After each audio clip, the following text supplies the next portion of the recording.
AP రాజకీయాల్లో cinema డైలాగులు, పోస్టర్లు ఇప్పుడు పెద్ద చర్చగా మారాయి. ఈ మధ్య ఎన్నికల తర్వాత జగన్ మీడియా ముందుకు వచ్చి చెప్పిన మాటలే ఇప్పుడు ప్రతిపక్షాలను కాస్త గందరగోళంలో పడేశాయి. జగన్ ఏమన్నారంటే, సినిమా డైలాగులు పోస్టర్లు వేసి ప్రచారం చేస్తే దానిలో తప్పేంటి? సినిమాలు సెన్సార్ బోర్డులో ఆమోదం పొందే డైలాగులే కదా. వాటిని ఎవరు చూసి ఎంజాయ్ చేస్తుంటారో అదే డైలాగ్ ఓ పార్టీ పోస్టర్ మీద వెళ్తే ఎందుకు తప్పు అవుతుంది అని ఆయన ప్రశ్నించారు.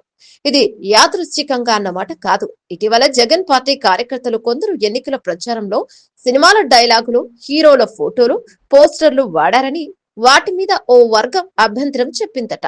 అదే సమయంలో సోషల్ మీడియాలో జగన్ మీద మరింత ట్రోలింగ్ కూడా వచ్చింది. జగన్ దానికి కౌంటర్ ఇచ్చే విధంగా ఈ మాటలు చెప్పారు. పైగా ఆయన పవన్ కళ్యాణ్, బాలకృష్ణల పేర్లను కూడా ప్రత్యేకంగా ప్రస్తావించారు. పవన్, బాలయ్య సినిమాలో వచ్చే డైలాగులు ఇంకా భయంకరంగా ఉంటాయని జగన్ అంటున్న తీరు రాజకీయంగా సెటైర్ గానే కనిపిస్తోంది. వీటి వెనుక మరో లేయర్ కూడా ఉంది. జగన్ ప్రభుత్వం సార్వత్రిక ఎన్నికల్లో ఎదురైన షాక్ తర్వాత ప్రజల్లో మళ్లీ తమ వర్కౌట్ చేయాలనుకుంటోంది. పార్టీ క్యాడర్ లో గుబులు తప్పకపోవడంతో జగన్ ఈ తరహా వ్యాఖ్యలతో సాన్నిహికంగా వారిని ఉత్సాహపెట్టాలని చూస్తున్నారని కొందరు రాజకీయ విశ్లేషకుల అభిప్రాయం. పైగా గతంలో వైఎస్ఆర్ కాంగ్రెస్ మీద ఎక్కువగా సినిమాలోని డైలాగులు వాడుతున్నారన్న ఆరోపణలు లేవు. కానీ ఈసారి ఒక కొత్త తరహా ప్రచారం రూపమయ్యింది.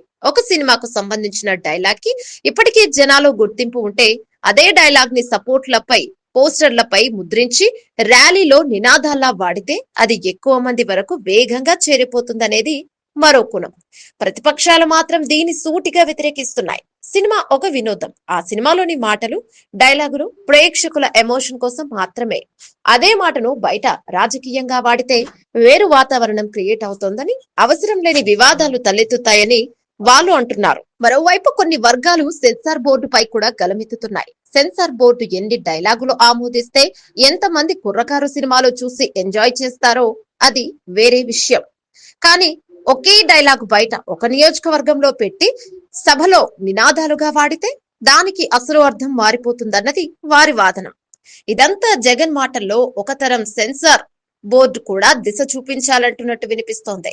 అందులో ఆయన వాదనం ఏంటంటే, ప్రజల్లోకి వెళ్లే కంటెంట్ ను ముందే చూడటానికి సెన్సార్ ఉన్నారు. వాళ్ళు ఏదైనా అభ్యంతరకరంగా ఉంటే ఎందుకు క్లియర్ చేస్తారు? ఒకవేళ ఉన్నప్పుడు ఎవరు వినడానికి వీలు కల్పిస్తారు? సినిమా పత్రికల్లో, టీవీ యాడ్స్ లో, ట్రైలర్స్ లో అదే డైలాగులు వినిపిస్తుంటే ఎవరాపుతారు? అంటే ఈ తర్కం ప్రకారం రాజకీయ పార్టీలు కూడా వాటిని వాడుకోవచ్చనే ఉద్దేశం. ఇక పవన్, బాలకృష్ణ పేర్లను జగన్ ఎందుకు ప్రస్తావించారో అనే విషయం కాస్త డైరెక్ట్ గానే ఉంది. పవన్ కళ్యాణ్ జనసేన పార్టీ అధినేత, సినీ హీరోగానే కాదు, రాజకీయంగా జగన్ కి ఎదురువైపు నిలిచే నాయకుడు కూడా. బాలకృష్ణ తెలుగుదేశం పార్టీకి కీలక నేత, నందమూరి వారసత్వానికి గుర్తు. ఈ ఇద్దరు హీరోలు పబ్లిక్ మీటింగ్స్ లో ఏ విధమైన మాటలు మాట్లాడతారో జగన్ గతంలో కొన్ని సందర్భాల్లో చూపించినట్లు గుర్తు చేస్తున్నారు. అలాగే వీరి సినిమాలో వచ్చే డైలాగులు కూడా అందరికీ తెలుసు. వీటిని రాజకీయంగా వాడి ప్రజల్లోకి ఆగ్రహం, ఉత్సాహం రెట్టింపు చేసే ప్రయత్నం ఏ పార్టీలోనైనా జరుగుతుందనే చర్చకు ఇది దారితీస్తోంది.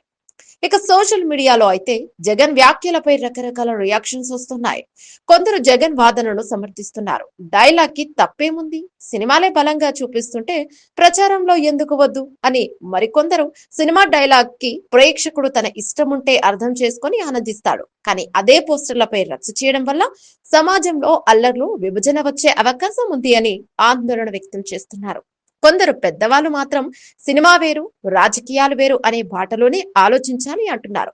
మరి ఇలాంటి వివాదాలు ఇకపై ఏ స్థాయికి వెళ్తాయో చూడాలి. సెన్సార్ బోర్డు నిజంగానే ఇందులో ఎక్కడా ఆపకుండా వెళ్తుందా, లేక ఏదైనా నియమాలు తీసుకువస్తారా అని రాజకీయ పక్షాలు ప్రశ్నిస్తున్నాయి. ఈ మొత్తం మాటల యుద్ధం చివరకు ఎన్నికల ప్రచారం, రాజకీయ సమీకరణల మీద ఎటువంటి ప్రభావం చూపుతుందో చూడాలి. ఇలాగే జగన్ పిలుపుతో వైఎస్ఆర్ కాంగ్రెస్ శ్రేణులు ఇప్పుడే డైలాగులు, పోస్టర్లు, పండగ కార్యక్రమాల్లో ఎక్కడికక్కడ సినిమా డైలాగులు వినిపిస్తున్నారని సమాచారం. జనసేన, తెలుగుదేశం శ్రేణులు కూడా దీన్ని తమకున్న హీరోల డైలాగులతోనే తిరగొడుతున్నారని సమాచారం. అంటే జగన్ తిప్పినట్టే సినిమా డైలాగులు రాజకీయంగా ఖచ్చితంగా వాడతారన్నది నిజమే. అది ఎంతవరకు ప్రజలకు నచ్చుతుంది, ఎంతవరకు వివాదమవుతుంది? ఇప్పుడు అందరి దృష్టి అదే వైపు.